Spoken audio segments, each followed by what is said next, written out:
¿Qué tal? En este video estudiaremos las integrales de funciones trascendentales. Para ello vamos a recordar la clasificación de funciones que hemos estudiado en precálculo. Las funciones se clasifican en algebraicas y trascendentales. Recordemos que son estos dos grandes grupos los principales de la clasificación. Las algebraicas se pueden clasificar en tres grupos grandes: las polinomiales, las racionales y las de tipo radical, recordando que las de tipo radical se pueden considerar como una parte de las polinomiales también. Y las trascendentales, las que nos competen para este video, son las de tipo exponencial, las logarítmicas y las trigonométricas. Así como existen derivadas para todas estas funciones, al igual que ello, también veremos que hay integrales para cada una de estas. Bien, iniciemos con las integrales de funciones exponenciales. Recuerden que tenemos dos funciones exponenciales, las de base A y las de base E. En este caso vamos a empezar por la integral de la más fácil de ellas, que sería la integral de e a la x. Decimos que siempre que queremos integrar la función e a la x, su integral tendría que ser ella misma, es decir, e a la x. Esto debido a que si yo derivo e a la x, su derivada sería ella misma. Por lo tanto, su antiderivada de e a la x también es e a la x. Esta es la más fácil de recordar, no tendríamos ningún problema. Es igual como cuando vimos derivadas, e a la x su derivada era ella misma. Bueno, pues la integral de e a la x también será ella misma. En cambio, si yo quiero integrar la función exponencial de base a, tendríamos que la integral de a la x tendría que ser a la x entre el logaritmo natural de a. ¿Cuál es la razón? En derivadas nosotros vimos que la derivada de a la x tenía que ser ella misma a la x, pero en lugar de dividir entre el logaritmo natural, lo que hacíamos era multiplicar por el logaritmo natural. ¿Por qué aquí dividimos? Bueno, recuerden que nos estamos basando en todas las reglas que estamos obteniendo en el teorema fundamental de cálculo, que establece que una integral tiene un mismo resultado que una antiderivada. Luego entonces, esto de aquí que tenemos como la solución de esa integral tendría que ser la antiderivada de esta función. Para ello, si nosotros derivamos esto, tendríamos que obtener esto que está de este lado. Luego entonces, si derivo a la x entre el logaritmo natural de a, recordemos, la derivada de a la x es ella misma. Por lo tanto, tendríamos una a la x nuevamente y se va a multiplicar por el logaritmo natural de a. Luego entonces aquí habría un logaritmo natural de a multiplicando a ello. Entre el logaritmo que estamos colocando acá podrían eliminarse y quedarnos solamente a la x. Luego entonces esa es la razón por la cual tenemos que colocar un logaritmo natural de a siempre dividiendo a esta función a la x cuando se quiere integrar la función exponencial de a la x. Veamos un par de ejemplos. Imagínense que queremos integrar la siguiente función: 4 elevado a la x en dx. Es una función exponencial de base a, en este caso base 4. Según esta reglita que estamos viendo, su integral tendría que ser ella misma entre el logaritmo natural de su base, el cual es 4. Luego vamos a tener 4 a la x entre el logaritmo natural de 4. Así de sencillo se utilizaría esta regla. Veamos un segundo ejemplo. Supóngase que queremos obtener la integral de 2 por e a la x. Aquí vemos que se aplica la regla del múltiplo constante, puesto que este 2 que tenemos acá simplemente es una constante que está multiplicando a la función e a la x. Por lo tanto, al 2 no le va a pasar absolutamente nada. Tendríamos entonces 2 se queda en su lugar y la integral de e a la x simplemente es e a la x. Así de sencillo, nos quedaría exactamente lo mismo. Un tercer ejemplo sería la integral de 7 a la x entre 5, o mejor dicho, 7 a la x que está multiplicada por un quinto. Reconozca nuevamente aquí, esto es importante, siempre reconocer la constante. Si se dan cuenta, tenemos un 1 acá, un 5 acá, por lo tanto esto es un quinto. Y un quinto está multiplicando a la función que es 7 a la x, una función exponencial. Luego entonces es importante siempre reconocer primero las constantes, porque recuerden que la regla del múltiplo constante nos dice que a estas no les habrá de pasar absolutamente nada, que simplemente van a multiplicar el resultado de la integral. Luego entonces, si observamos eso, podríamos decir que su resultado es un quinto de la integral de 7 a la x, es una función exponencial de base 7 y por lo tanto tendríamos que es ella misma entre el logaritmo natural de 7 más c. Así quedaría la solución de esta integral. Ahora veamos las integrales de funciones logarítmicas. Tenemos dos funciones logarítmicas, el logaritmo de base e, llamado logaritmo natural, y el logaritmo de base a. Son las dos funciones logarítmicas con las que contamos. Mas, sin embargo, a la hora de hablar de integrales, esto sería un tanto complicado. Veamos, cuando nosotros vimos las derivadas de estas funciones logarítmicas, aprendimos que la derivada del logaritmo natural de x era igual a 1 sobre x y la derivada del logaritmo de base a era igual a 1 sobre x por logaritmo de la base, es decir, logaritmo de a. Pero si yo quiero integrar esto, recordemos que la integral, según el teorema fundamental de cálculo, tendría que ser igual a la antiderivada de la función. Es decir, ¿de dónde salió el logaritmo natural de x? Lo que nos estamos preguntando acá, como una regla de integración del logaritmo natural, sería ¿de dónde salió el logaritmo natural de x? Si yo conozco de dónde sale un logaritmo, entonces eso es lo que tendría que poner de este lado de la integral, puesto que esa sería su solución. Pero aquí la cosa es que yo no sé de dónde viene un logaritmo.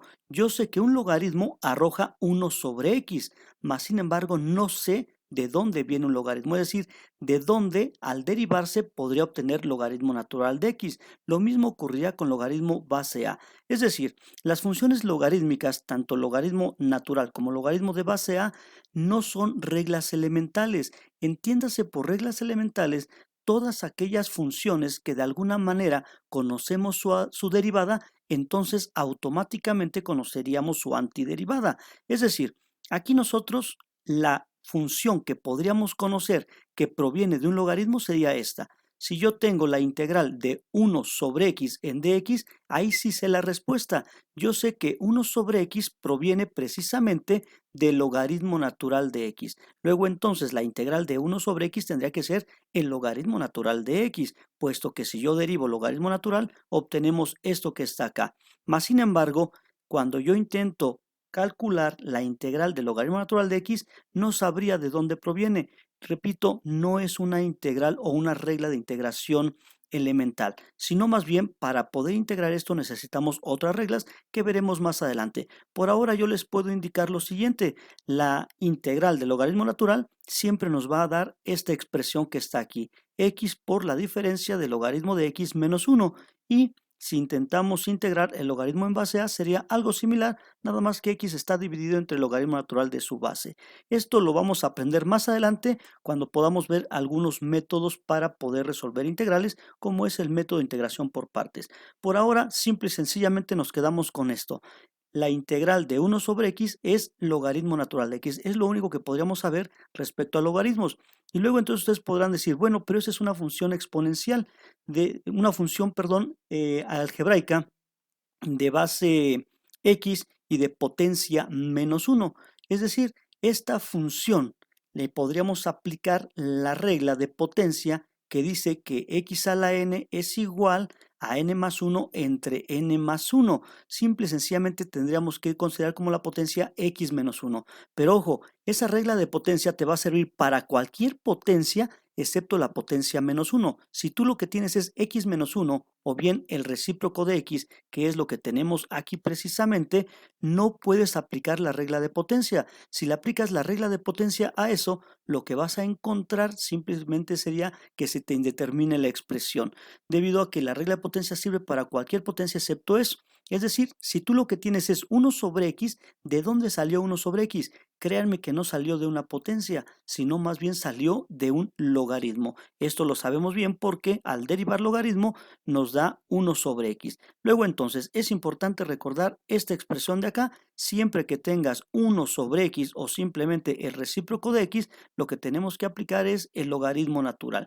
Veamos un par de ejemplos entonces de esto.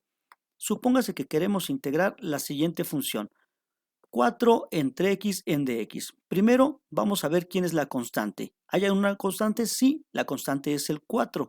Luego entonces 4 está multiplicando, en este caso, al recíproco de x. Y eso significa que entonces 4 es una constante que puede quedarse fuera de la integral. Así como lo tengo aquí, miren.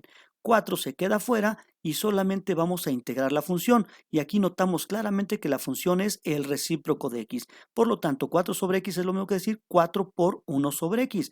4 lo dejamos fuera de la integral según la regla del múltiplo constante y vamos a dejar solamente en la integral 1 sobre x. Y vemos que la integral de 1 sobre x tiene que ser el logaritmo natural. Luego entonces 4 se queda en su lugar y la integral de 1 sobre x sería el logaritmo natural de x más c.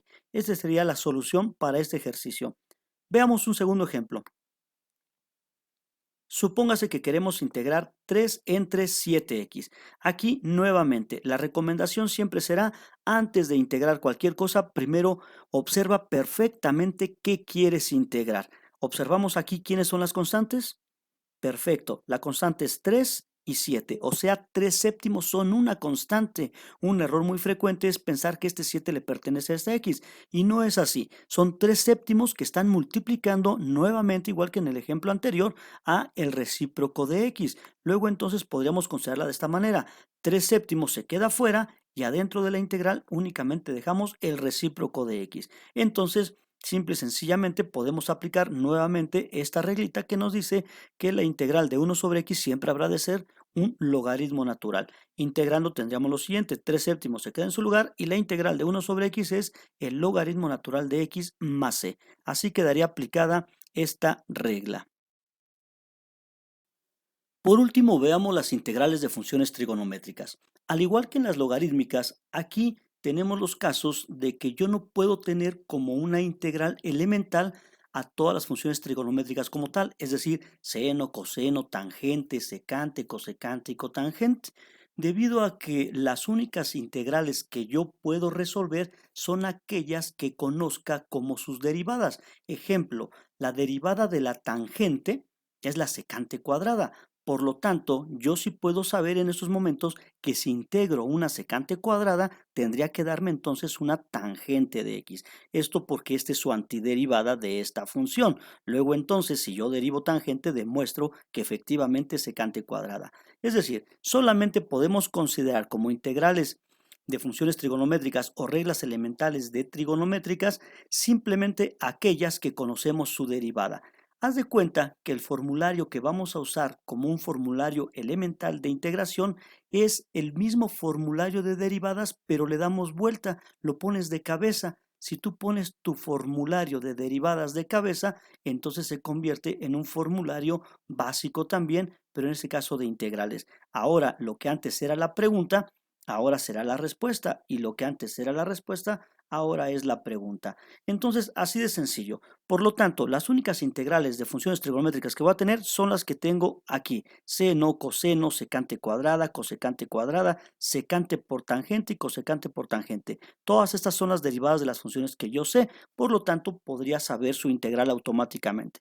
Ejemplo, la integral del seno tendría que ser necesariamente menos el coseno. ¿Cuál es la razón? Bueno, derivemos coseno de x.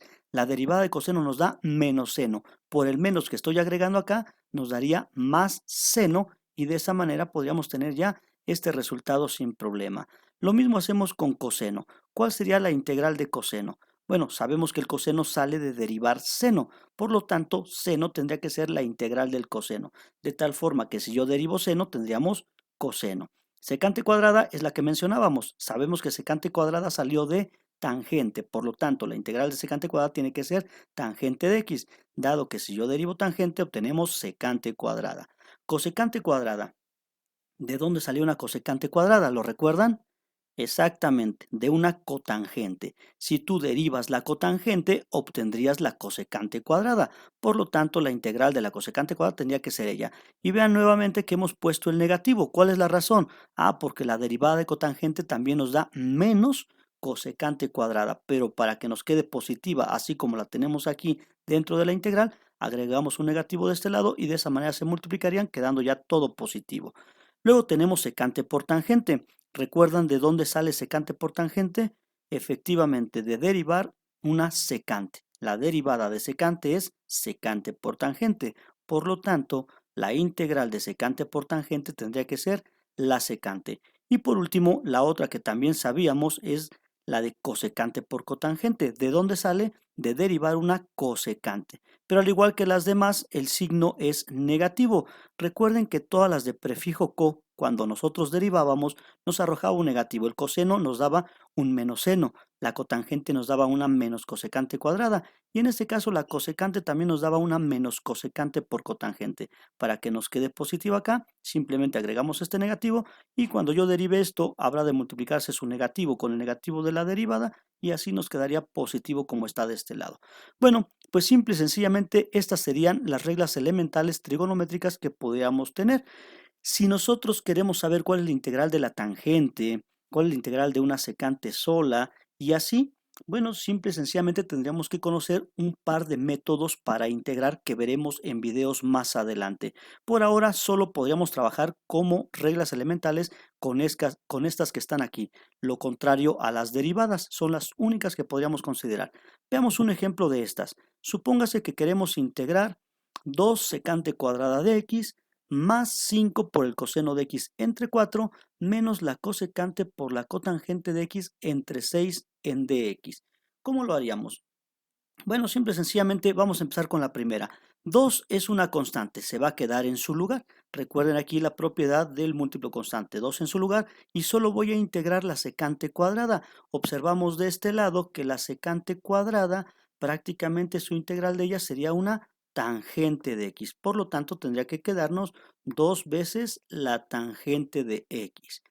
Más, ahora aquí tenemos como constantes, observen perfectamente que 5 y 4 son constantes.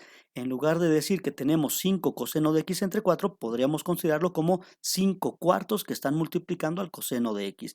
Si nosotros integramos el coseno de x, acá lo tenemos, observamos que su integral sería el seno de x. Por lo tanto, nos van a quedar la constante en su lugar, que son los 5 cuartos, que multiplicarán a la integral del coseno, la cual es el seno de x. Bien, y por último tendríamos más, aquí también identifiquemos quién es la constante, es 6, en este caso un sexto, y arriba tenemos cosecante por cotangente, acá lo vemos, cosecante por cotangente, su integral nos da menos cosecante de x. Luego entonces, como la integral nos va a dar negativa, y aquí teníamos otro negativo, por esa razón hemos puesto un positivo de este lado. Luego entonces, vamos a tener primero, un sexto que se queda en su lugar, ya está. Y la integral de cosecante por cotangente, observamos que es menos cosecante. Menos por menos más, ya lo dijimos, y aquí simplemente una cosecante de x. Y ya tendríamos nuestra solución. Simple y sencillamente nos va a quedar 2 tangente de x más 5 cuartos del seno de x más un sexto de la cosecante de x.